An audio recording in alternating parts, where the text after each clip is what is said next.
Hi hello namaste this is ಯಾ Vaishnavi Naveen welcome to Bodhi Vidya. ಇವತ್ತಿನ ವಿಡಿಯೋಲಿ ನಮ್ಮ ದೇಶದ ರಾಷ್ಟ್ರಪತಿಗಳ ಹೆಸರನ್ನು ಹೆಂಗ್ ಮೆಮೊರೈಸ್ ಮಾಡ್ಬೋದು ಅಂತ ಹೇಳ್ಕೊಡ್ತೀನಿ. ಒಂದು ಸಣ್ಣ ಕಥೆಯ ಮುಖಾಂತರ. ಒಬ್ಬ ರಾಜ ಇರ್ತಾರೆ. ರಾಜ ರಾಧೆಯ ವಿಗ್ರಹನ ಇಟ್ಕೊಂಡು ಕುದುರೆ ಮೇಲೆ ಜಾಕಿ ತರ ಹೋಗ್ತಿರ್ತಾರೆ. ರಾಜ ರಾಧೆಯ ವಿಗ್ರಹ ಇಟ್ಕೊಂಡು ಕುದುರೆ ಮೇಲೆ ಜಾಕಿ ತರ ಹೋಗ್ತಿರ್ತಾರೆ. ಅವಾಗ ಒಂದು ಗಿರಿ ಹತ್ತಕ್ಕೋಗಿ ಬಿದ್ದು ಬಿಡ್ತಾರೆ. ಗಿರಿ ಹತ್ತಕ್ಕೋಗಿ ಬಿದ್ದು ಬಿಡ್ತಾರೆ. ಗಿರಿ ಅಂದ್ರೆ ಏನು? ಒಂದು ಬೆಟ್ಟ. ಓಕೆ, ಗಿರಿ ಹತ್ತಕ್ಕೋಗಿ ಬಿದ್ದು ಬಿಡ್ತಾರೆ. ಆಗ ಅವ್ರು ಬಿದ್ದ ತಕ್ಷಣ ಒಬ್ರು ಫಕೀರ್ ಬರ್ತಾರೆ. ಫಕೀರ್ ಅಂದ್ರೆ ಈ ಜಾತಕ ಭವಿಷ್ಯ ಹೇಳ್ತಾರಲ್ಲ ಅಂತ. ಫಕೀರ್ ಬಂದು ಆ ನಿಮ್ಗೆ ಏನೋ ತೊಂದ್ರೆ ಆಗ್ತಿದೆ, ನಾನೊಂದು ನೀಲಿ ಬಣ್ಣದ ಕಲ್ ಕೊಡ್ತೀನಿ, ಅದನ್ನ ಇಟ್ಕೊಳ್ಳಿ ಅಂತ ಹೇಳ್ತಾರೆ. ಸೊ ರಾಜ ನೀಲಿ ಬಣ್ಣದ ಕಲ್ಲನ್ನ ಹಿಡ್ಕೊಂತಾರೆ. ಹಿಡ್ಕೊಂಡ ತಕ್ಷಣ ಏನಾಗತ್ತೆ, ಪೊಲೀಸ್ ಅವ್ರು ಬಂದ್ರು, ರಾಜನ ಜೈಲಿಗೆ ಹಾಕ್ಬಿಡ್ತಾರೆ. ಜೈಲ್ಗೆ ಹಾಕಿದ ತಕ್ಷಣ ರಾಜ ವೆಂಕಟರಮಣ ಕಾಪಾಡು ಅಂತ ಕೇಳ್ಕೊಂತಾರೆ. ವೆಂಕಟರಮಣ ಬರ್ಲೇ ಇಲ್ಲ. ನೆಕ್ಸ್ಟ್ ಶಂಕರ ದಯಾ ತೋರ್ಸು ಅಂತ ಕೇಳ್ಕೊಂತಾರೆ. ಶಂಕರ ಕೂಡ ಬರ್ಲಿಲ್ಲ.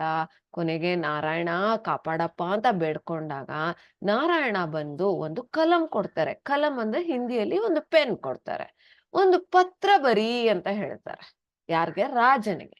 ಅವಾಗ ರಾಜ ಹೇಳ್ತಾರೆ, ಸ್ವಾಮಿ ನನಗೆ ಪ್ರತಿಭೆ ಇಲ್ಲ, ಪತ್ರ ಬರೆಯೋಷ್ಟು ಪ್ರತಿಭೆ ಇಲ್ಲ ಅಂತ ಹೇಳ್ತಾರೆ. ಸೊ ಕಲಂ ಕೊಟ್ಟು ಪತ್ರ ಬರಿ ಅಂತ ಹೇಳ್ತಾರೆ.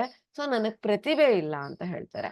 ಹಾಗಿದ್ರೆ ಪ್ರಣಾಮಗಳನ್ನ ಮಾಡು ಅಂತ ಹೇಳ್ತಾರೆ. ಯಾರಿಗ್ ಪ್ರಣಾಮ ಮಾಡ್ಬೇಕು, ಎಲ್ಲಿಗೋಗಿ ಪ್ರಣಾಮ ಮಾಡ್ಬೇಕು ಅಂತ ರಾಜ ಕೇಳ್ತಾರೆ. ರಾಮೇಶ್ವರಕ್ಕೆ ಹೋಗಿ ಗೋವಿಂದ ಗೋವಿಂದ ಅಂತ ಪ್ರಣಾಮ ಮಾಡಿ ಅಂತ ಹೇಳ್ತಾರೆ. ಸೊ ಈ ಒಂದು ಸಣ್ಣ ಕಥೆಯ ಮುಖಾಂತರ ನಾವು 14 ಜನ ರಾಷ್ಟ್ರಪತಿಗಳ ಹೆಸರನ್ನು ಜ್ಞಾಪಕ ಇಟ್ಕೋಬಹುದು. ಹೇಗೆ? ರಾಜ ಅಂತ ಹೇಳ್ದೆ. ರಾಜ ರಾಧೆ ವಿಗ್ರಹನ ಇಟ್ಕೊಂಡು ಜಾಕಿ ತರ ಹೋಗಿ ಗಿರಿಯಿಂದ ಬಿದ್ದೋದ್ರು ಅಂತ ಹೇಳ್ದೆ. ರಾಜ ಅಂದ್ರೆ ರಾಜೇಂದ್ರ ಪ್ರಸಾದ್. ರಾಧಾ ಅಂದ್ರೆ ಸರ್ವೇಪಲ್ಲಿ ರಾಧಾಕೃಷ್ಣನ್. ಗಿರಿಯಿಂದ ಜಾಕಿ ತರ ಹೋಗ್ತಿದ್ರು, ಜಾಕೀರ್ ಹುಸೇನ್. ಜಾಕಿ ತರ ಹೋಗಿ ಗಿರಿಯಿಂದ ಬಿದ್ದೋದ್ರು ಅಂತ ಹೇಳ್ದೆ ನಾನು. So it is what? V Giri. Alright. Next ಅಲ್ಲಿಗೆ ಫಕೀರ್ ಬರ್ತಾರೆ. That is Fakhruddin Ali Ahmed. ಅವರು ನೀಲಿ ಬಣ್ಣದ ಕಲ್ ಕೊಡ್ತಾರೆ. ನೀಲಂ ಸಂಜೀವ ರೆಡ್ಡಿ. ಅವ್ರನ್ನ ಜೈಲ್ಗೆ ಹಾಕ್ತಾರೆ ಅಂತ ಹೇಳ್ದೆ ನಾನು. So it is gynae jail Singh. Gynae jail Singh ಅನ್ನೋರು ಒಬ್ರು ನಮ್ ಪ್ರೆಸಿಡೆಂಟ್ ಆಗಿದ್ರು. ನಂತರ ವೆಂಕಟರಮಣ ಕಾಪಾಡು ಅಂತ ಕೇಳ್ತಾರೆ. ವೆಂಕಟರಾಮನ್. ನೆಕ್ಸ್ಟ್ ಶಂಕರ ದಯಾ ತೋರ್ಸು ಅಂತ ಕೇಳ್ಕೊಂತಾರೆ. ಶಂಕರ ಬರಲ್ಲ ಅಂತ ಹೇಳ್ದೆ. ಶಂಕರ್ ದಯಾಳ್ ಶರ್ಮಾ. ಶಂಕರ ದಯಾ. ಸೊ ಶಂಕರ್ ದಯಾಳ್ ಶರ್ಮಾ. ನಂತರ ನಾರಾಯಣ ಕಾಪಾಡಪ್ಪ ಅಂತ ಬೇಡ್ಕೊಂತಾರೆ. ಅವಾಗ ನಾರಾಯಣ್. ನಂತರ ಅವರು ಕಲಂ ಕೊಡ್ತಾರೆ ಅಂದ್ರೆ that is APJ Abdul Kalam. ಕಲಾಂನ ಕಲಂ ಮಾಡಿದೀನಿ, ಪೆನ್ ಮಾಡಿದೀನಿ. ಓಕೆ, ಯಾ. ನೆಕ್ಸ್ಟ್ ಆ ನಂತರ ಒಂದು ಪತ್ರ ಬರೀರಿ ಅಂತ ಹೇಳ್ತಾರೆ. ರೈಟ್. ಆಗ ರಾಜ ಏನ್ ಹೇಳ್ತಾರೆ, ನನಗ್ ಪ್ರತಿಭೆ ಇಲ್ಲ ಅಂತ ಹೇಳ್ತಾರೆ. So it is Pratibha Patil. ಹಾಗಿದ್ರೆ ಪ್ರಣಾಮಗಳನ್ನ ಮಾಡು ಅಂತಾರೆ. ಪ್ರಣಬ್ ಮುಖರ್ಜಿ. ಪ್ರಣಾಮ ಅಂತ ಮಾಡ್ಕೊಂಡಿದೀನಿ. So it is Pranab Mukherjee. ಆ ನಂತರ ಎಲ್ಲಿಗೋಗಿ ಪ್ರಣಾಮ ಮಾಡ್ಬೇಕು? ರಾಮೇಶ್ವರಕ್ಕೆ ಹೋಗಿ ಗೋವಿಂದ ಗೋವಿಂದ ಅಂತ ಮಾಡು ಅಂತ ಹೇಳಿದ್ವಿ. ಮಾಡಿ ಅಂತ ಹೇಳಿದ್ವಿ. ಸೊ ಹಾಗಾಗಿ ಇಟ್ ಇಸ್ ರಾಮನಾಥ್ ಕೋವಿಂದ್. ರಾಮೇಶ್ವರಂ ರಾಮ್ ಅಂತ ಬರುತ್ತೆ. ಕೋವಿಂದ್ ಗೋವಿಂದ್ ಮಾಡ್ಕೊಂಡಿದ್ವಿ. It is Ramnath Kovind.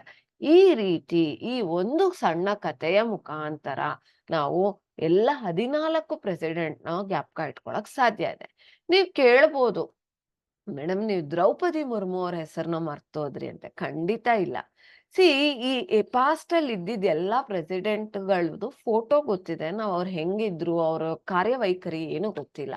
So ಹಾಗಾಗಿ ನಮಗ್ ಗೊತ್ತಿಲ್ಲದೆ ಇರೋದ್ರಿಂದ ನಾನು ಅದನ್ನ ಕಥೆಯಲ್ಲಿ ಹಾಕೊಂಡಿದ್ದೀನಿ. ರೀಸೆಂಟ್ ಆಗಿ ದ್ರೌಪದಿ ಮುರ್ಮು ಅವರು ಪ್ರೆಸೆಂಟ್ ಪ್ರೆಸಿಡೆಂಟ್ ಆಗಿರೋದ್ರಿಂದ ನಾವು ಟಿವಿಗಳಲ್ಲಿ ನ್ಯೂಸ್ ಪೇಪರ್ಗಳಲ್ಲಿ ಸಾಕಷ್ಟು ವಿಷಯ ಅವ್ರ ಬಗ್ಗೆ ತಿಳ್ಕೊಂಡಿದೀವಿ. ಸೊ ನಮ್ಗೆ ದ್ರೌಪದಿ ಮುರ್ಮು ಅವ್ರನ್ನ ಕನೆಕ್ಟ್ ಮಾಡ್ಕೊಳ್ಳೋದು ಈಸಿ ಆಗತ್ತೆ. ಸೊ ಅದಕ್ಕೋಸ್ಕರ ನಾನು ಅವ್ರ ಹೆಸರನ್ನು ಈ ಕಥೆಯಲ್ಲಿ ಹಾಕೊಂಡಿಲ್ಲ.